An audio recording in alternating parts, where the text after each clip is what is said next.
milletin bakışı, bakması, mütevaziliği, sıcaklığı bizi çok mutlu etti. İnşallah daha da Somali halkına yardım etmeye devam edeceğiz bu konuda, yardımcı olmaya devam edeceğiz. Öncelikle hoş geldiniz. Hoş bulduk. Somali'ye. Türk kardeşlerimiz ikinci vatan. Aynen. Yani kaçıncı inşallah hissettiniz. Her zaman da yardımımız havalimanından başlıyor. Evet.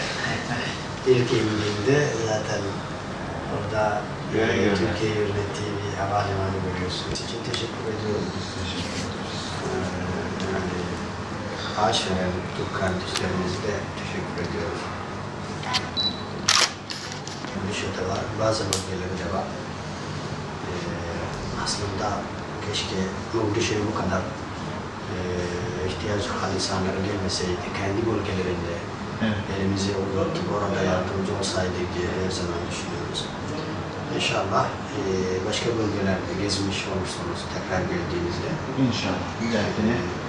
Böyle bir mülamanız olsa daha iyi olur. Çünkü ihtiyaç olanlara Gitmeyi daha fazlası bazı bölgelere var yani, uzak bölgelere.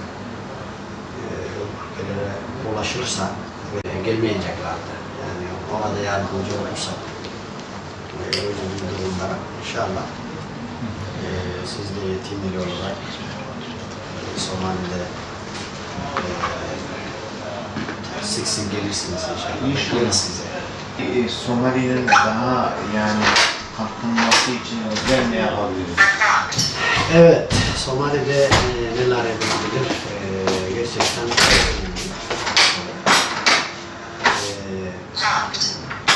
Somali'nin milleti yeni inşa ediliyor. Yani uzun vadeli kullanabilecek yardımlara bulunuyor. Evet. Eğitim olsun, sağlık olsun, hastaneler olsun. Yani insanların teknik eğitim okulları olsun.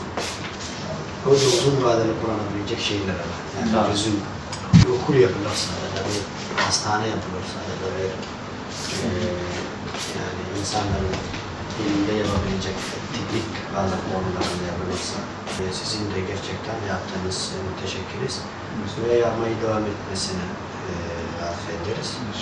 İnşallah hepimiz beraber başaracağız. Tüm Müslüman ülkelerinin çektiği bu sıkıntıları da inşallah biter ve aklımız ve gücümüz beraber kullanıp bu yolculuk beraber İnşallah. gideceğiz ve biteceğiz.